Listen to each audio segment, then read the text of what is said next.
ஒரு தடவை செய்த பிறகு ஆழமாக மூச்சை விடும்போதால வலது பக்கத்தால் விடுங்க. அப்புறம் வலது பக்கத்தால் விடுங்க மூச்சை. திருப்பி வலது பக்கத்தால் இடுங்கோ. வலது பக்கத்தால் மூச்சை இழுக்க உங்களோட இடது பக்க மூலையை நெய்யுங்கோ. நல்லா இடது பக்க மூலையை சக்தி பெறுவதாகவும் ஆற்றல் பெறுவதாகவும் கழிவுகள் எல்லாம் அகற்றப்படுவதாகவும் நெய்யும். விடுங்க மூச்சு. திருப்பி விடுங்கோ. ஆழமாக அழுத்து இடது பக்கம் மூல பலம் அடைவதாகவும் ஆற்றல் பெறுவதாகவும் கழிவுகள் அகற்றப்படுவதாகவும் இடது பக்கம் மூல தூண்டப்படுவதாகவும் நினைங்க. திருப்பி மூச்சை விடுங்க. திருப்பி ஒரு கடைசியாக ஆழமான சுவாசத்தை இழுத்து விடுங்க. சரியா? இப்போ வலது பக்கம் மூலம் இடது பக்கம் மூலையும் சுத்தப்பட்டு இது நாடி சுத்திய அனுலோம் விலுமோம் பிரணயாகும். இப்படி நாசிகா முத்திரை இப்படி வையுங்கோ. இடது பக்கத்தால் மூச்சை விடுங்கோ. இதால் இடுங்கோ. பொத்தி வலதால விடுங்க. வலதால இழுத்து இடதால விடுங்க. விடும் பொழுது நீங்கள் கவனிக்கப்பட வேண்டியது உங்களோட சுவாசம் கையெல்லாம் படவும். இப்படி நீங்கள் விடேக்க சுவாசம் இந்த கையெல்லாம் படவும். நல்லா விடுங்கோ. பொத்துக்கோ. விடுங்கோ. கைகள் இப்படி இருக்கணும். அப்படியே இழுங்கோ. பொத்துக்கோ. விடுங்கோ. திருப்பி விடுங்கோ.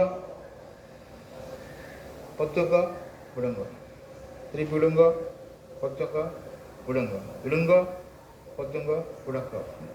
நாடி சுற்றி அதுக்கப்புறம் ஆழமாக 3 தடவை நல்லா சுவாசிச்சு விடணும். நல்லா மூச்சு இழுத்து மூச்சு விடணும். நல்லா மூச்சு எடுத்து மூச்சு விடணும். நல்லா மூச்சு எடுத்து மூச்சு விடணும். அதாவது நாடி சுத்தி பிரணயாயம். அந்த இடது சோனையால் மூச்சை விட்டுட்டு திருப்பி இழுக்குறீங்க. ஒரு பங்கு இழுத்தீங்கன்னா 4 பங்கு நேரம் மூச்சை வச்சுக்கொள்றீங்க. 2 பங்கு விடுறீங்க. திருப்பி ஒரு பங்கு மூச்சு இழுக்கிறீங்க. 1 4 தடவை வச்சுக்கிறீங்க. 1 2 3 4 2 கவுண்டுக்கு விடுறீங்க. மூச்சற்ற அமைதி ஒரு பகுதி. திரும்ப மூச்சு இழுக்கிறீங்க. இழுத்த மாதிரி 4 மடங்கு நேரம் வச்சிருக்கிறீங்க. 2 மடங்கு நேரம் விடுறீங்க. விட்டதில் 1 மடங்கு மூச்சற்ற அமைதி. இழுத்தல் 1 மடங்கு நேரம் இழுத்தீங்கன்னா 4 மடங்கு நேரம் வச்சுக்கொள்ளுங்க.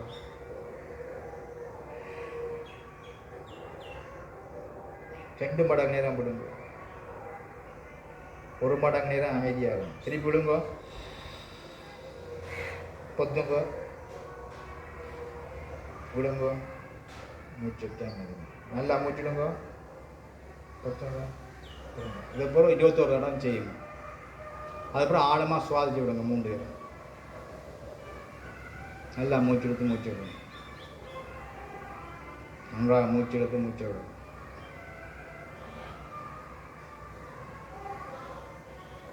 அடுத்து உஜ்ஜை பிரணயாமம். உஜ்ஜை பிரணாயம் என்றால் இந்த பிரணயாமங்களே மிக சிறந்தது, வெற்றி தரக்கூடியது. உஜ்ஜயம் என்றால் ஜெயம்தான். உஜ்ஜை அந்த வெற்றி தரக்கூடிய மூச்சு பயிற்சி எப்படி என்றால் இழுக்கேக்க தொண்டையை சுருக்கி இழுக்கணும். இப்போ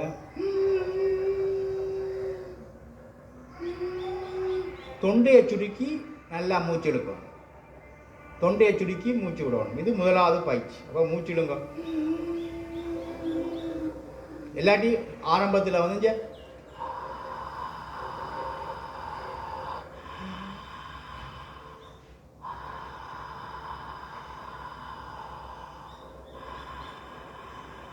இதே உள்ளுக்கா செய்யும்.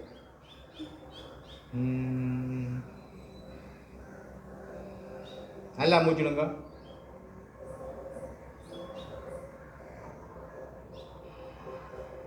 ஒரு அழுத்தத்தோட விடுங்க. அழுத்தத்தோட தொண்டையில் ஒரு அழுத்தத்தோட இழுங்க. ஒரு அழுத்தத்தை விட்டு மூச்சை விடுங்க.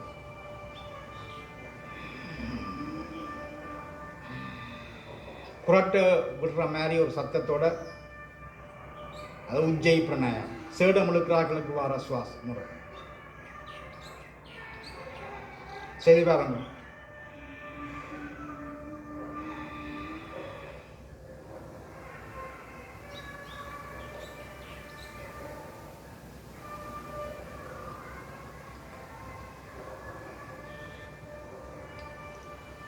உஜ்ஜை பிரணயம்.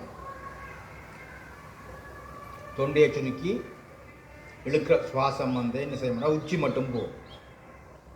அதே நேரம் காற்று புக முடியாத பல சிற்றறைகள் சில அணுக்கள் எல்லா இடமும் இந்த உச்சி மூச்சு போகும். அதுதான் வெற்றிக்கான மூச்சு. வெற்றி மூச்சுன்னு சொல்கிறது உஜ்ஜை. அந்த உச்சிக்கும் போகும், உடம்புல உள்ள எல்லா பகுதிக்கும் எங்கு காற்று போகாமல் இருக்கிறோம் அந்த இடத்துக்கு போகும். உங்களுக்கு ஒரு உடனே ஒரு பலத்தை தரும், ஒரு சக்தியை தரும். வெற்றிகரமான இந்த மூச்சு நல்லா மூச்சு இழுத்து மூச்சை விடும். அடுத்தது ஓங்கார தியானம். ஓங்காரம் சின்முத்ரா போட்டு இருந்து அடி வயிற்றுலேருந்து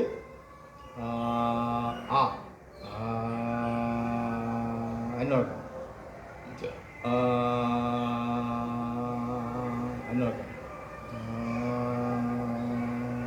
சின்மய முத்திரை விரல்களை மடிங்க.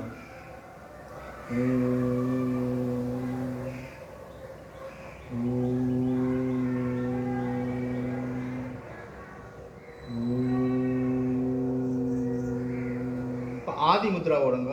பெரிய விரலை மடித்து மற்ற விரலால் கொத்தி தொண்டையிலேருந்து தலைப்பகுதி உச்சி மட்டும் போகிற மூச்சு.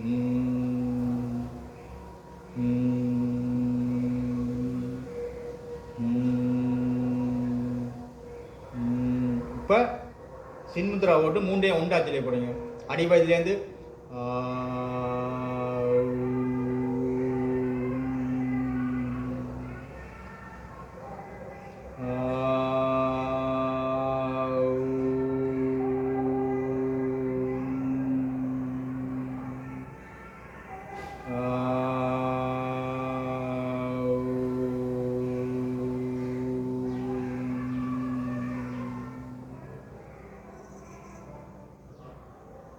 அடுத்தது சில இந்த அன்றாடம் நாங்கள் வந்து இந்த ஐம்புலன்களும் வந்து பலமடைகின்றன.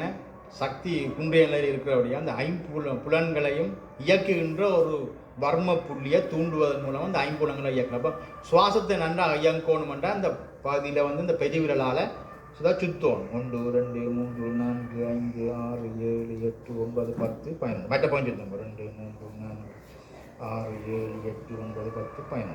அதே மாதிரி மற்ற கையால்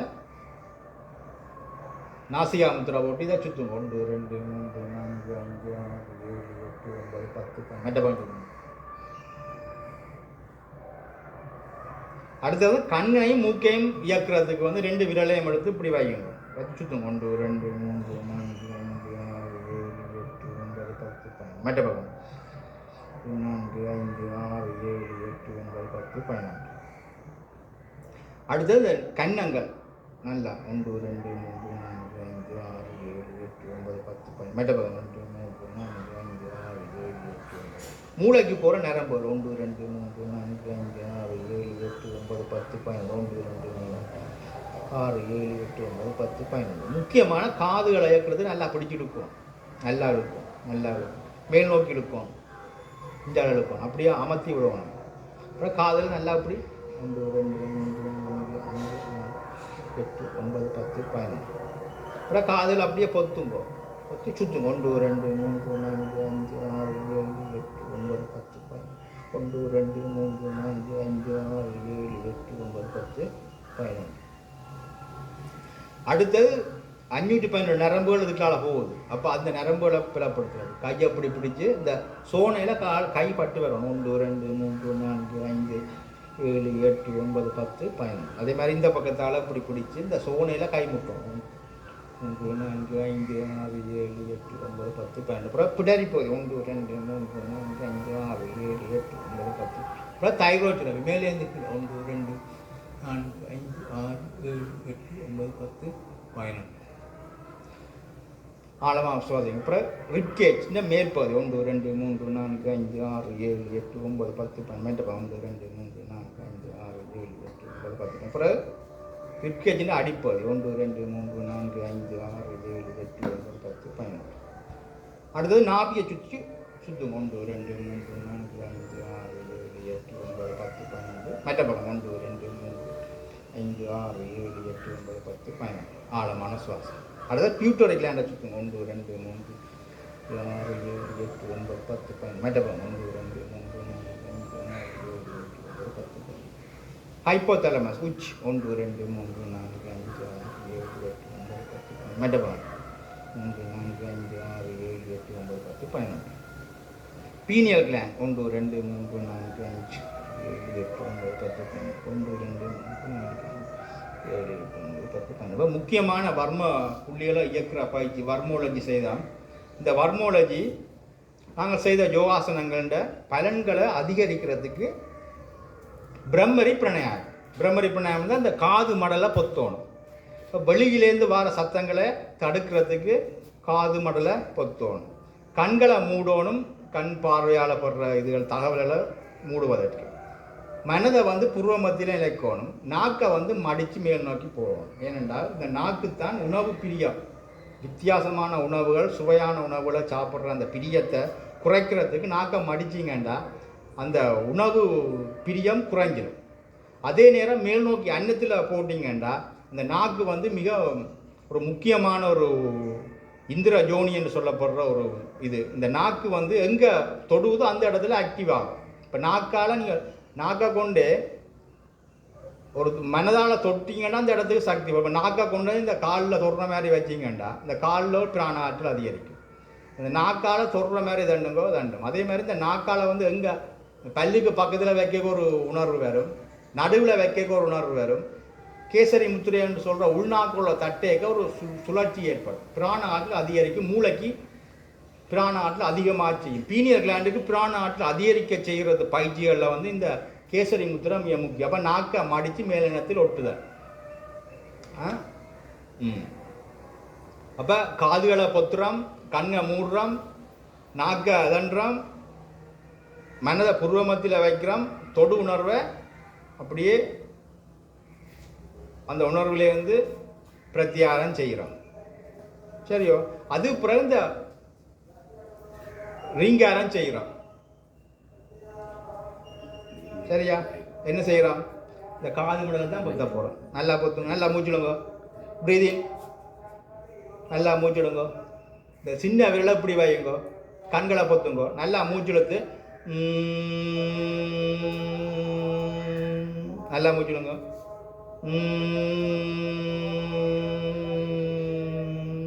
நல்லா மூச்சுடுங்க.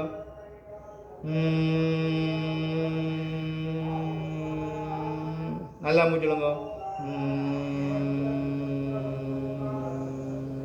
நல்லா மூச்சுடுது. காது மடலை பொத்தி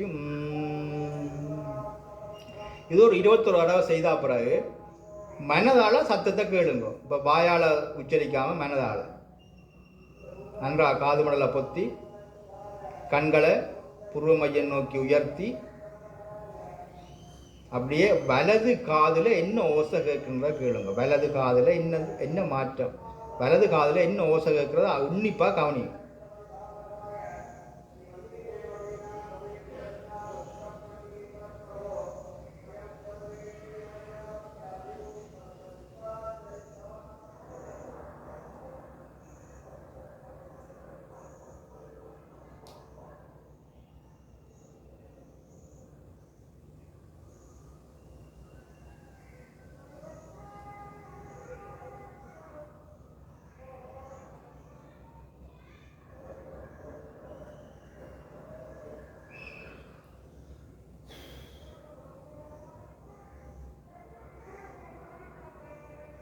அப்படியே அந்த ஆழ்ந்த அமைதியில் ஒரு நிமிடம் இருங்க. கைகள் கோத்தனில் அடி வயிற்று கீழே வையுங்க.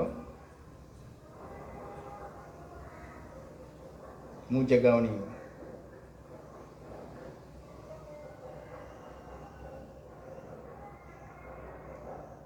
புருவ மத்தியில் தோன்ற அந்த வெளிச்சத்தை இல்லாட்டி ஒரு குறுகுறுப்பை இல்லாட்டி ஒரு அழுத்தத்தை அப்படியே தொடர்ந்து கவனிங்க.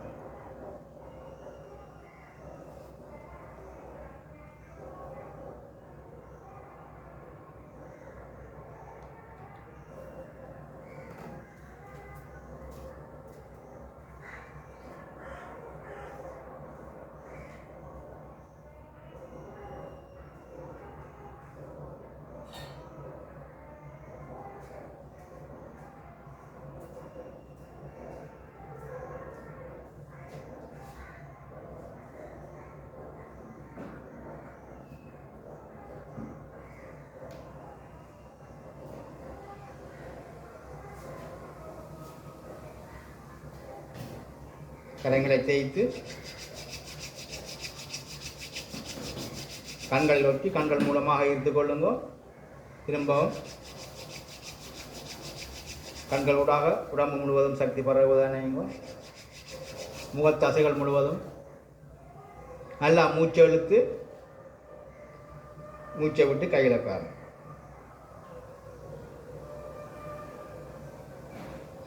என்ன காதுகளில் கேட்டீங்க? இந்த பிரத்யாகாரம் என்று சொல்லுகின்ற இந்த பிரம்மரி பிராணாயாமத்தில் வந்து காதுகள் மூடப்பட்டு கண்கள் மூடப்பட்டு சுவாசம் மிக மெதுவாகவும் மனம் வந்து புருவ மத்தியிலையும் கண்கள் மேல் நோக்கி வைக்க உள்ளுக்குள்ள சத்தங்களை கேட்பிய. உடம்புல பெரிய சத்தம் கலக்கு புடகெல்லாம் சத்தங்கள் இதயம் அடிக்கிறது கேட்கும், சுவாசப்பை விதிகிறது, ரத்தோட்டங்கள் போகிறது கேட்கும், மூலாதாரத்திலேருந்து இடியோசை கேட்குற மாதிரி கேட்கும், சொதிதான சக்கரத்திலேருந்து தண்ணி ஓடுற மாதிரி சலசலப்பு சத்தம் கேட்கும், நெருப்பு எரியகஸ் என்று எரிகிற அந்த சத்தம் கேட்கும். அநாகதத்தில் வந்து புல்லாங்குழல் ஓசை, வீணை ஓசை, சங்கோசை கேட்கும். மேலும் மேலும் இங்கே வர எல்லா ஓசைகளையும் மிக்ஸ் பண்ணி கேட்கும். இங்கால போகணும் மேலே வரைக்கும் மௌனம்ல வந்துடும். இங்கே மௌனத்தில் எந்த ஒரு சத்தம் கேட்க ஒரு அமைதி நிசப்தமாக இருக்கும். இப்போ உடம்பை கவனிக்கிறதான் பெரிய தியானம், உடம்பை கவனிக்கிறதான் யோகம், உடம்பை கவனிக்கிறதான் ஞானம். உடம்புல என்னென்ன மாற்றங்கள் வருது இந்த ஒரு பயிற்சியை செய்துட்டு மூத்துவிடுங்க. ஒரு பயிற்சியை செய்து போட்டு அந்த பயிற்சியால் ஏற்படுற மாற்றத்தை கவனிக்கும்.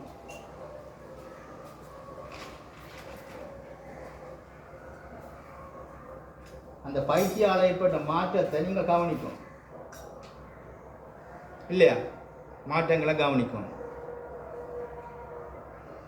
உடம்பில் ஏற்பட்ட மாற்றத்தை புருவ மத்தியிலிருந்து கவனிக்க வந்து உங்களுக்கு வந்து பொடி உடம்பு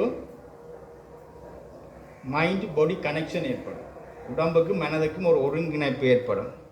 இந்த உடம்புக்கும் மனதுக்கும் ஒருங்கிணைப்பு ஏற்படுக்க வந்து ஏற்படுத்துறதுக்கு உடம்பையும் மனதையும் ஒருங்கிணைப்பு ஏற்படுத்துறதுக்கு வந்து கவனிக்கணும். நன்றா அப்படியே கவனிக்கணும். ஒரு பயிற்சியை செய்துட்டு ஒரு யோக பயிற்சியை செய்து போட்டு அதனால் ஏற்படுற மாற்றத்தை கவனிங்க. கவனிக்க அந்த மைண்ட் பாடி கனெக்ஷன் ஏற்படும். ரெண்டுக்கும் முனைப்பு ஏற்படுறது. மனமும் உடம்பும் சேர்ந்து இயங்கும். மனமும் உடம்பும் சேர்ந்து இயங்குறதே பெரிய ஒரு சந்தோஷமான இல்லை.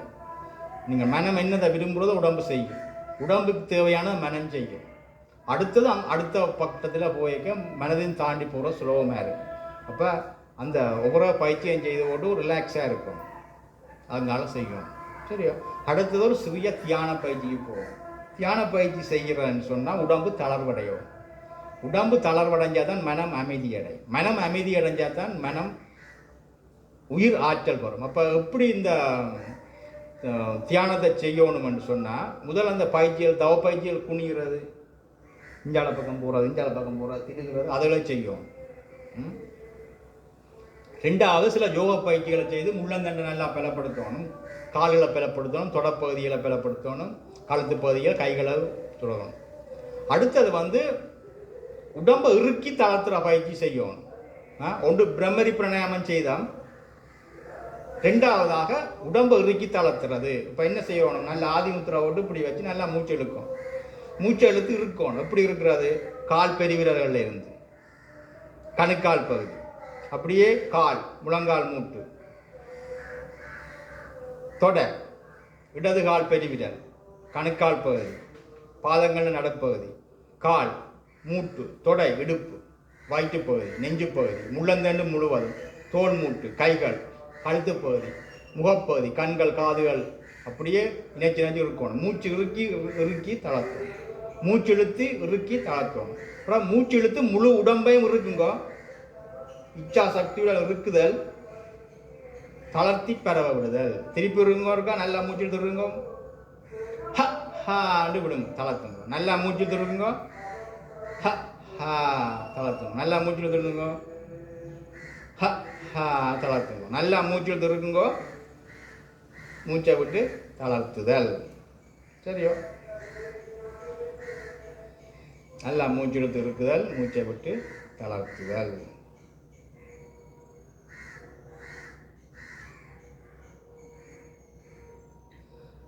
அடுத்தது வந்து தியானத்துக்கு தாரணை என்று சொல்கிற பயிற்சிக்கு போவோம்.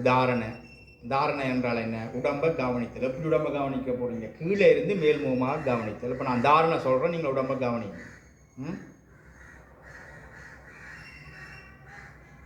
கால் பெருவிரல்கள், அருகிலுள்ள விரல்கள், 3வது 4வது 5வது, கால் பாதம், பாதங்கண்ட நடுப்பகுதி, குதி, கணுக்கால் பகுதி, எலும்புகள் முழுவதும். கணுக்கால் பகுதி முழுவதும் நன்றாக தொழிற்படுவதாய் உங்கள் கவனத்தை முழங்கால் மூட்டுக்கு கொண்டு வாங்க. கால் எலும்பு, கெண்டைக்கால் தசை, கால் தசை தளர்வடைவதாகவும் ஓய்வடைவதாகவும் சக்தி பெறுவதாகவும் நீங்கள் உங்கள் கவனத்தை இடுப்பு பகுதியை கொண்டு வாங்க. இடுப்பு மூட்டு, தொடை தசை. உங்கள் கவனத்தை இடது கால் பெருவிரலை கொண்டு வாங்க. 2வது விரல், 3வது விரல், 4வது விரல், 5வது விரல். உங்கள் கவனத்தை பாதங்களை கொண்டு வாங்க. பாதங்களின் நடுப்பகுதி, குதி, கணுக்கால் பகுதியில் எல்லா எலும்புகளையும் கொண்டு வாங்க. உங்கள் கவனத்தை முழங்கால் மூட்டுக்கு கொண்டு வாங்க. கால் எலும்பு, கால் தசை, கெண்டைக்கால் தசையை கொண்டு வாங்க. உங்கள் கவனத்தை இடுப்பு பகுதியை கொண்டு வாங்க. தொடை தசைகளை கொண்டு வாங்க. 2 கால்களும் நன்றாக தொழிற்படுவதாக உங்கள் கவனத்தை முள்ளந்தண்டு எலும்புக்கு கொண்டு வாங்க. முள்ளந்தண்டு அடிப்பகுதி. உங்கள் கவனத்தை பெருநிய பகுதியை கொண்டு வாங்க. குதம், நேர்குடல், பெருங்குடல், சிறுகுடல், இறப்பை, கல்லீரல், மண்ணீரல், திரிமன்றகள், வயிற்றுப்பகுதியோட எல்லா உறுப்புகளும் நன்றாக தொழிற்படுவதாக. முள்ளந்தண்டு பகுதியின் நடுப்பகுதி, சிறுநீரகங்கள், முள்ளந்தண்ட முழு பகுதியும் நன்றாக தொழிற்படுவதாக.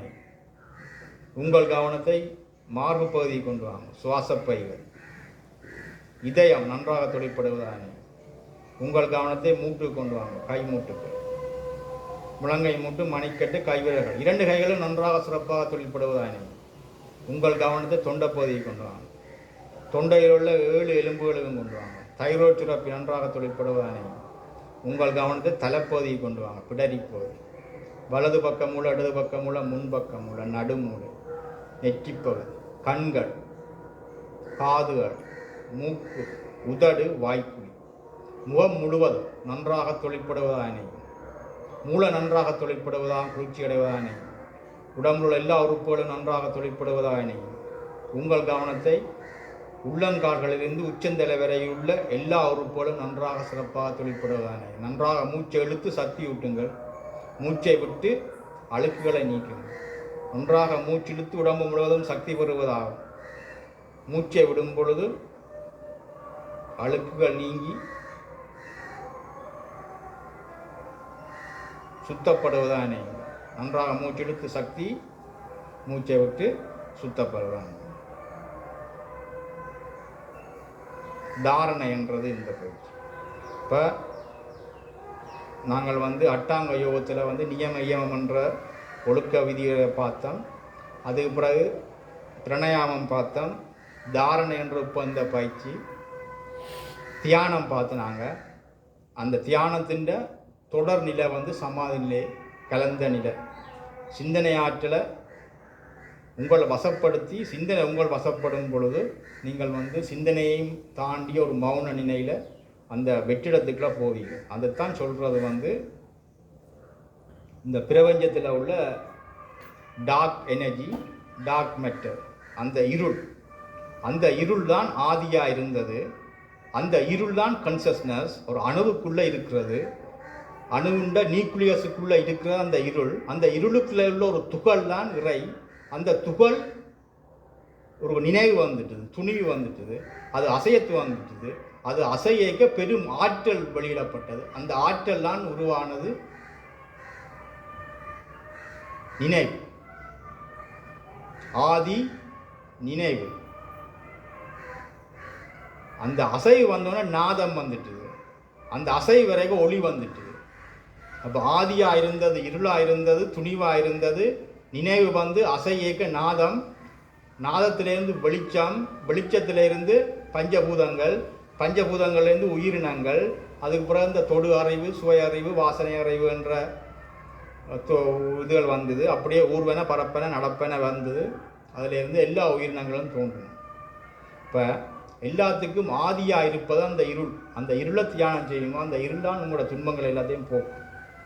அந்த இருளான்னு பார்த்தீங்கன்னா வயிற்றில் இருக்குது. கற்பக்கிரகம் வந்து என் இருட்டாக இருக்குது. அதான் உற்பத்தி ஸ்தானம். வயிற்றில் உள்ள குழந்தைய உருவாகிற கற்ப பையும் இருட்டாக தான் இருக்குது. அந்த அணுவுக்குள்ளே அந்த இருண்ட பகுதி தான் ஆற்றலை வச்சிருக்கு. பிரபஞ்சத்திலே அந்த இருள் தான் ஓம் ஹோல், பிளாக் ஹோல் என்று சொல்கிறோம். அந்த இருளில் உள்ள அந்த சக்தி தான் அளப்பெரும் ஆற்றலாக இருக்கின்றது. அது எங்கே இந்த வார்ம் ஹோல், பிளாக் ஹோல் வந்து உங்களுக்குள்ளேயும் இருக்குது. நீங்களும் அந்த மூளைன்ற அமைப்பும் பிரபஞ்சமும் உண்டுன்னு சொல்கிறார்கள். நரம்புகளில் வந்து அந்த சக்தி பெறுற மையங்கள் இருக்குது. அதை நீங்கள் தூண்டி அறியலாம். அப்போ இந்த ஆதியிலிருந்து எப்படி வந்து இறை ஆற்றல் வந்து இந்த பிக் பேங் தியரியோ இல்லாட்டி குவாண்டம் தியரி சொல்கிறேன்ட்டு அந்த துகள் அசைய எங்கட உடம்புலையும் அசையும். அதுதான் அந்த துகள் தத்துவம், அந்த பார்ட்டிகிள்ஸ். அப்போ எங்கட உணர்வு நாங்கள் உண்ட ஆழமாக உணர்வைக்க எங்கட ஒவ்வொரு செல்களும் அதிர்வைக்க அந்த இறை தன்மைக்கும் அந்த அதிர்வு ஏற்படும்.